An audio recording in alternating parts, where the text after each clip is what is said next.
Right, today we're going to be talking about how to stop spending. I mentioned this in a very recent video. I'm going to be doing absolutely tons of ways to stop spending. If you are trying to save for something special, pay off debt, buy a holiday, buy a house, whatever your journey, let us know in the comments. I'd love to know your journey. But this is going to be how to stop spending and just ways in which you can really just tighten up that budget a little bit more, even if you think you have done everything already. Hopefully there is something in here for you. There's also going to be some of my very most loved tips just for those at the back. If you have not watched my videos, you might not have heard of these, but I'm sure if you have been watching, there are a couple here that we have been speaking about before, but there's going to be heaps of new tips as well for all of my long time viewers. So first of all, I'm just going to put this out there one more time. It is not about not spending money. It's not always about that. There's going to be things in life that you want to buy. You're going to be saving up for a holiday or a house or just a new pair of shoes. It's just not wasting money. So let that go in, really reframe it in your mind. So I know a lot of people have been saying in my budget best life group, I've failed, I'm terrible, I've done it, I'm just might as well quit now. It's not going to be easy, it's not going to be overnight, so give yourself some slack.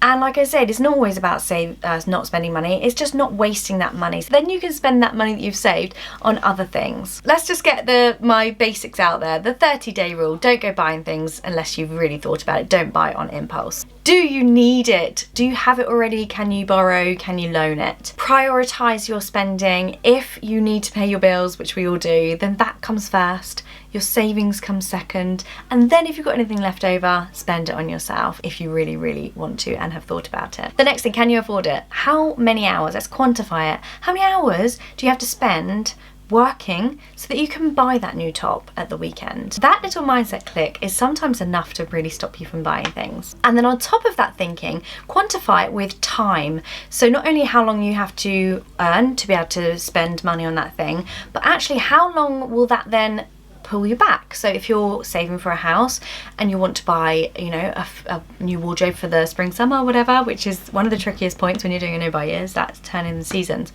How long will that stop you or make you wait longer to get to your goal of paying off your debt or buying a house? And if it's another month, is it really, really worth buying? Stop spending on things that you didn't know you were spending on. So that is those sneaky annual subscriptions that renew, or monthly subscriptions that you forgot that you signed up to, or you signed up to a free trial and then they've charged you the next month because you forgot about it. So don't spend on the things that you're actually not realizing you're spending on, as well as the things that you are realizing that you're spending on. Look for free alternatives. Can you get instead of going to the gym, there's hundreds of gym classes online, YouTube videos, yoga or HIIT classes. There's tons of free resources online. That goes as well for Gumtree. Lots of people are giving things away on FreeCycle, furniture. You don't have to buy new all the time. When we're back open, the lockdown's lifted, look at free meals for reviews. You can go and actually review as a customer and get your meal on the house. Or there's free streaming services for watching movies or, you know, watching your favourite programmes. This isn't so easy at the moment because I know lots of places aren't taking cash, but pay with cash because it will really make you think twice if you're handing over £20 to buy lunch rather than just tapping your phone or your card. Make a list. Who loves a list? Actually, something very exciting is happening here over on this channel. I'm going to be starting with my budgeting and my planning documents. So I'm going to be doing loads of free printables and free resources over here. So keep an eye out. I also have a website, Lara.Jarvis.com, where they will all be shared as well. So keep looking over there if you want your free budgeting lists and printables. Next, make a debt tracker, having it visual. So I'm actually releasing these as well. So they will be available very, very soon on Lara.Jarvis.com. But make it visual, put it on your fridge, and every time you get to a milestone and a goal, colour it in or tick it off or whatever you want to do, put a sticker over it. Get yourself and your debt on the wall or your savings goal, so every time you hit that milestone you celebrate it and you can look forward to getting closer and closer to your end goal. Guys, if you're enjoying this video and you are new to my channel, I would love to have you here as a subscriber, so click that button and subscribe to the channel for 3 videos every single week. And if you're enjoying it, then please do give it a like and maybe share it with your friends if you think it will help them as well. Okay, tip number 13 is to break the cycle of spending and bad spending habits, and a really easy way of doing that, when I say easy, once you get the knack of it, it's easy, I promise you, is to do a no spend period. So just a breaker, like a circuit breaker. We're gonna just not spend any money for a week. Try it for a weekend. Don't get a takeaway. Don't buy coffee at takeaway. You know, it's difficult at the moment anyway because it's actually good at the moment because we're not being able to go out to dinner and things like that anyway. But circuit break the cycle of spending and go hard, and then as you get used to it and you get better at it, extend it if you need to. The 1 in 1 out rule is something I adopt in this household when it comes to books for Stuart, especially because he reads so much. So it's 1 in and 1 out, whether you sell it or whether you donate it to charity. It's all about that minimalism connection. I did a whole video on how minimalism is connected to wealth and financial well-being, and that is part of it as well, not having too much stuff. Next one is to make your own lunch. I know it's a classic, guys, but what about making the wraps that you put your lunch into? You know, making do with Tupperware that you've got in the cupboard. Don't go out and buy a new Tupperware box just because there's a fancy one on Etsy and it's on Instagram or whatever, and you're like, oh, I need another lunchbox. You don't, my friend. Admittedly, you probably won't be able to find the lid, but there's plenty of Tupperware in your cupboard, or just make do with making beeswax wraps or something like that to take in your lunch, which then is obviously much cheaper than buying out when you're working. Set yourself a goal, just like with the debt tracker. There will be a goal savings tracker as well coming very soon. So set that goal and make sure that you got it visual so you can see it, and every time you get closer, like I said, it's much more of an achievement. It feels much more, you know, ticking something off your to-do list